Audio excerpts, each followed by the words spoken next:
저는 지방에서 살다가 대학교에 들어가게 되면서 서울로 올라와서 자취를 시작하게 되었습니다. 집안 형편이 넉넉한 편이 아니었고 하필이면 기숙사에서도 떨어져서 일단 급한 대로 고시원이라도 들어가서 살았습니다. 걱정을 많이 했지만 의외로 고시원 생활은 나쁘지 않았어요. 아침에 일어나서 학교 갔다가 학교에서 점심 먹고 도서관 가서 공부하고 저녁엔 알바하고 집에 돌아오는 일상이 반복되었습니다.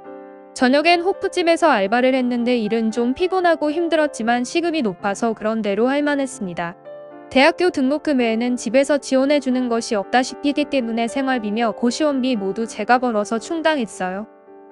고시원에서 생활해본 사람이라면 알겠지만 방 안에 화장실이 있고 없고 창문이 달려있고 없고에 따라서 가격이 천차만별입니다. 저는 당시에 강남에서 살고 있었고 강남은 고시원조차도 비쌌습니다. 그 중에 저는 가장 싼 방이 어떤 창문 없는 방에 살았고 조금 시설 좋고 괜찮은 고시원은 남녀층이 분리가 되어 있었는데 저는 무조건 싼 방만 찾았기 때문에 제가 살던 곳은 남녀가 같은 층을 쓰는 곳이었어요. 처음 제가 들어갔을 때는 제 옆방이 남자였는데 어느 날 고시원에 있다가 학교 가려고 방문을 나서는데 제 옆방으로 여자가 들어가고 있었습니다. 분명히 처음 보는 얼굴이었고 새로 들어온 여자였어요. 생김새로 보아하니 나이는 20대 초반, 제 또래였고 키는 160 정도에다가 약간 통통하고 글래머러스한 몸매를 가진 여자였습니다. 물론 좁은 고시원에서 남녀가 같은 층에 생활하다 보니 왠지 모를 설레임과 두근거림에 처음 보는 그 여자를 빠르게 보고 나서 학교로 갔습니다. 그 뒤로 또 며칠 동안 마주치지 않다 보니 잊고 살았는데 어느 날부터 제가 아침 일찍 일어나서 운동을 다니기 시작했는데 그 시간에 자주 마주치게 되었어요. 제가 보통 아침 6시 반에서 7시에 일어나서 방을 나왔는데 대체 무슨 일을 하는 애길래 항상 이 시간에 들어오는 건지 궁금했습니다. 그러던 어느 날 알바 퇴근하고 집에 돌아와서 씻고 자려고 누웠어요. 몸이 너무 피곤해서 빨리 자야지 하고 눈을 감았는데 조용한 고시원에서 뭔가 이상한 소리가 들리기 시작했습니다. 그 소리는 옆방에서 들려왔고 누군가가 아파서 끙끙 앓는 듯한 소리가 들렸어요. 들릴 듯 말 듯한 소리가 분명히 들려왔고 저는 그 소리에 집중하느라 잠이 싹 달아났습니다.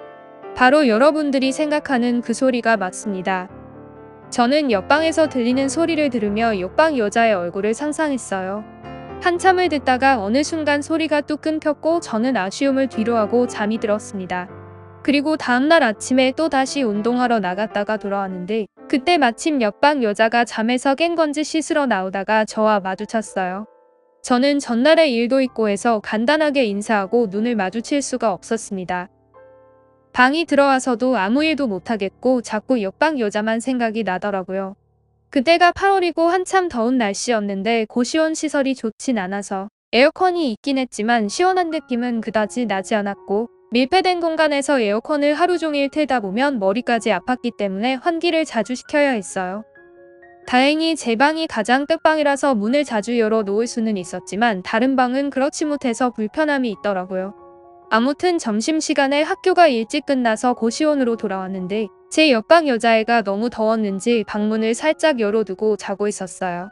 열린 문틈으로 살짝 안을 들어가 봤더니 짧은 나시티만 입고 자고 있었는데 정말 그 모습이 자꾸 기억에 남더라고요.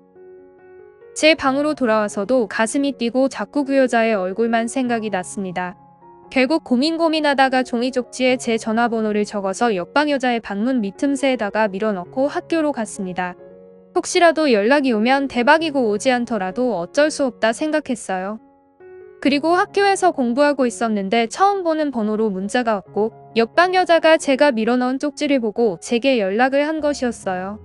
누구냐고 묻는 그녀의 질문에 옆방 사람인데 지나가면서 몇 번 마주치다 보니 친해지고 싶어서 번호를 남겼다고 했고 의외로 그녀의 반응이 나쁘지 않았습니다. 그녀도 마침 심심했던지 저와 서로 카톡을 주고받으면서 급속도로 친해졌어요. 밖에서 따로 만나서 커피도 마시고 가끔 밥도 같이 먹었습니다. 그녀도 저처럼 지방에서 올라와서 아는 사람도 별로 없고 외로워하던 참이더라고요. 어느 정도 알고 지내면서 서로 친밀감도 많이 생겼다 싶을 때 그녀에게 제 방에서 함께 노트북으로 영화를 보자고 했습니다. 그녀는 좋다면서 맥주 2캔을 들고 제 방으로 건너오더라고요. 고시원이 워낙 좁다 보니 둘이 있을 공간도 없었고 제 침대 위에 함께 누워서 노트북으로 영화를 봤습니다. 영화를 스피커로 크게 틀어놓고 볼 수 없어서 노트북에 이어폰을 꽂고 한쪽씩 귀에 끼고 영화를 봤어요. 그러다 보니 자연스럽게 바싹 붙어 있을 수밖에 없었습니다. 여름이라서 짧은 핫팬츠에 나시티를 입고 있었는데 바싹 붙어서 영화를 보니까 도저히 집중도 안 되더라고요.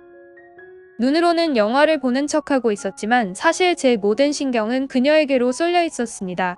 어느 정도 시간이 지나자 영화를 보던 그녀가 잠이 들었고 그대로 저는 잠든 그녀의 얼굴을 한참 동안 쳐다보고 있었습니다. 그녀도 피곤했던지 1시간 넘게 제 옆에서 잠을 자다가 눈을 뜨고는 저를 보고 피식 웃었습니다. 저는 그 웃음의 의미가 뭔지 몰랐고 어리둥절해 하는 사이에 제 볼에 뽀뽀를 해주고는 일어나서 가더라고요. 그대로 한동안 그녀와 문자를 주고받았고 서로 사귄다고 이야기는 하지 않았지만 두근거리는 기분을 유지하면서 만났습니다. 밖에서도 데이트를 했고 이제는 만나면 팔짱은 기본에 영화관에서 영화를 보다가도 뽀뽀를 하곤 했습니다. 같이 여가 시간을 이용해서 재미있게 놀면서 지냈는데 겨울이 되고 이 친구가 갑자기 다른 곳으로 이사를 가면서 연락이 점점 뜸해지다가 연락이 끊겼습니다.